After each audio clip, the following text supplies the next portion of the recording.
Hey everyone, it's Allison Sullivan here on my Stamp Crazy Hangout. I was just making a bunch of swap cards and I was using my blends and coloring a little Peter Cottontail here, and I thought maybe you'd like to see some tips. So then I thought, well, maybe I'll just show you the whole card. So hopefully, if you're not here right now, you can always watch me later. So I'm just going to refresh my screen just to make sure that I am broadcasting the right way up, and there I am. Okay, great. So here's my little card for today. It's using the stamps from Fable Friends. Now, when I first saw this, it reminded me of my kids when they were little because I had the whole set of Beatrix Potter. And we've got, Mother Goose here. We've got what I think looks like Peter Rabbit. And it's just a really darling little set. So for babies, because you can welcome a new baby, or Easter, or just spring, I thought it was really cute. So let me show you the card that I'm going to make today and some tips. Okay, so here's the card. Now, these are identical except for a few things. This card here uses Pool Party in the background. And this card uses Balmy. Oh my gosh, is it Balmy Blue? Yes, I think so.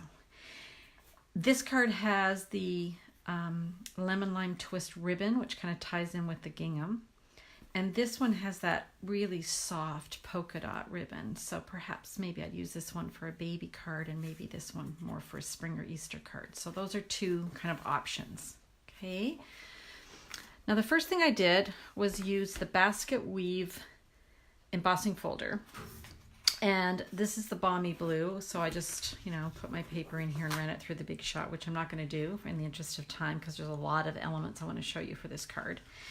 Just a cautionary tale here. These are the dynamic folders, which mean they give you an absolutely gorgeous impression.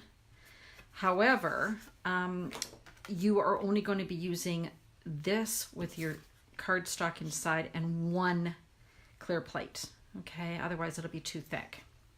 Okay, so I ran that through, so that's my basket weave. The other thing I'm going to need is some oval stitch shapes here, and that is from the Stitch Shapes Framelits dies, and so that's the largest oval. I like these because I like the little stitched edge that they give you. Just gives you a little bit more definition. Okay, so I need those. We'll set those aside. And I've also got, somewhere on my desk here we are, I've got my thick Whisper White cardstock. I've cut it to 11 by 4 1/4, and I have scored it at 5 1/2 to create my card front. So that's how we're getting all my little pieces here. Okay, now the reason I chose the basket weave was because I thought Easter basket. So that was kind of what I was thinking. Now the gingham Gala 6x6 papers are so adorable. I just love them. Now they're 5 colors, so let me get them out here. Here we go. So we've got the Balmy Blue, we've got the Daffodil, we've got Grapefruit Grove, we've got Highland Heather, and we've got Lemon Lime Twist. And they're all 6x6. You get 8 sheets of each, so you get 40 sheets in your little 6x6. And this is all I've got left of my blue because I loved it so much I used it first. Okay. So I've gone ahead and cut a piece here. This is 3 by 4 1/4, and I've embossed Glad We're Friends in black embossing powder on the bottom here. And I'm not going to do that on camera because I'm going to either assume you know how to do that, or there's lots of videos, including mine on YouTube, on how to emboss, some tips with embossing. Okay, so for my little oval. Now the other reason I chose this was I thought it looked kind of like an Easter egg, right? So that was kind of my thinking. So I'm going to use Lemon Lime Twist, which is my favorite in color. I'm going to really miss it. It's leaving the palette at the end of May. So I'm going to just stamp my grass images here. Some I'm doing full strength and some I'm stamping off just to give it a little more dimension. Okay, then I'm going to come in and use my aqua painter with the ink in the top. And I don't want to squeeze this, but I'm going to just take the tip off. Oh, I'm in camera here. Take the tip off and just add a drop of water. Just thought it would be a little bit more, what's the word I'm trying to do? Use watery, but not too much. Okay, now you got to be careful because this is Whisper white paper. This is not watercolor paper, so you just want to be really, don't want to leave the water too much on your paper, or you're going to pill the paper. You know, you get those little, the paper starts to, what's another word for pill? I think if you know what I mean, probably, right? Like it's the fibers break down and then they start coming off the paper, and you don't want that. So the other color I'm using is Balmy Blue. And again, I think this should be watery enough. So, no, I want it just a little bit more because I don't want it too dark.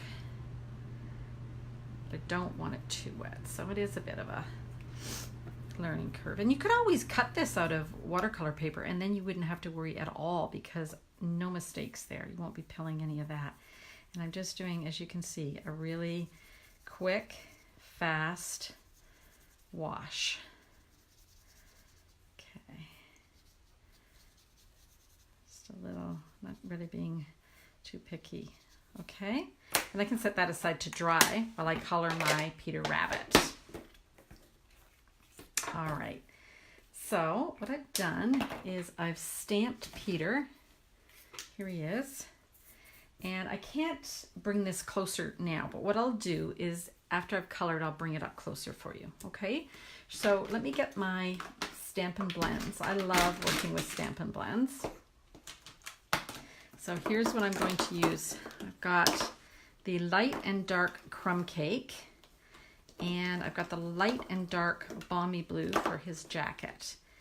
I've also got the light petal pink for inside his ears. And I've got the color lifter. This is like, you have to have the color lifter. You must buy this because you won't believe what a difference it can make to your blending, okay? So I'm gonna start, I think, by using my petal pink. So I'm going to color in Peter's little ears here. I'm just gonna maybe give him a little pink nose. Okay, so let me bring that up a bit so you can kind of see that, hopefully. And I'm just waiting for my camera to catch up on my computer, just so I can make sure that I've got that. Ooh, kind of got it. It's a little bit shadowy, but I think you can see it. Okay, so next I'm going to take the dark crumb cake. And this image here is great because you see these lines here? They sort of are a hint or a guide for you to see where you might want to add some contrast, because that's sort of where the shadows are, right?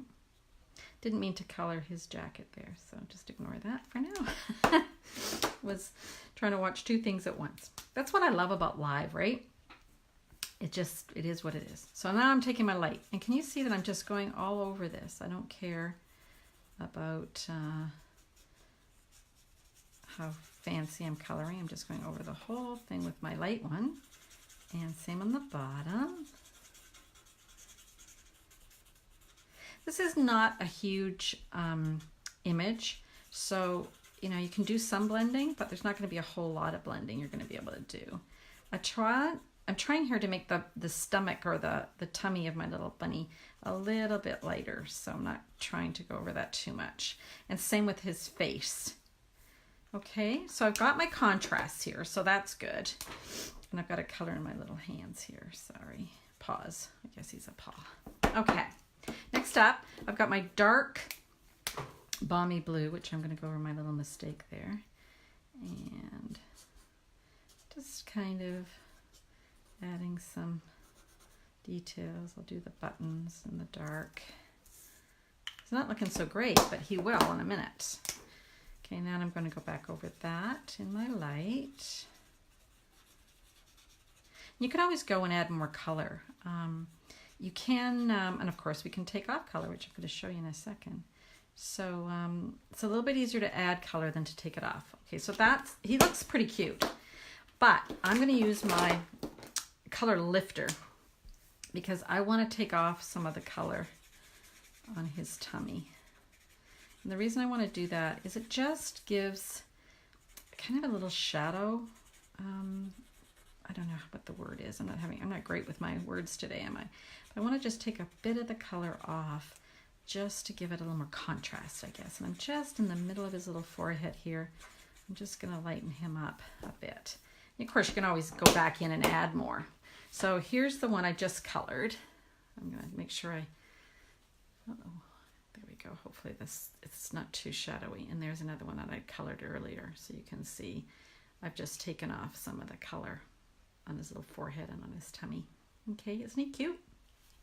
All right, so then it's just a question of putting this together. So let's put it together.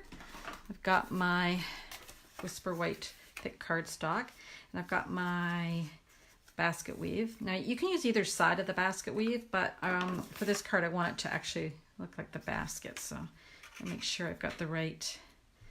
My favorite glue is this white mono glue. It gives me the opportunity to move things around after I've put it on,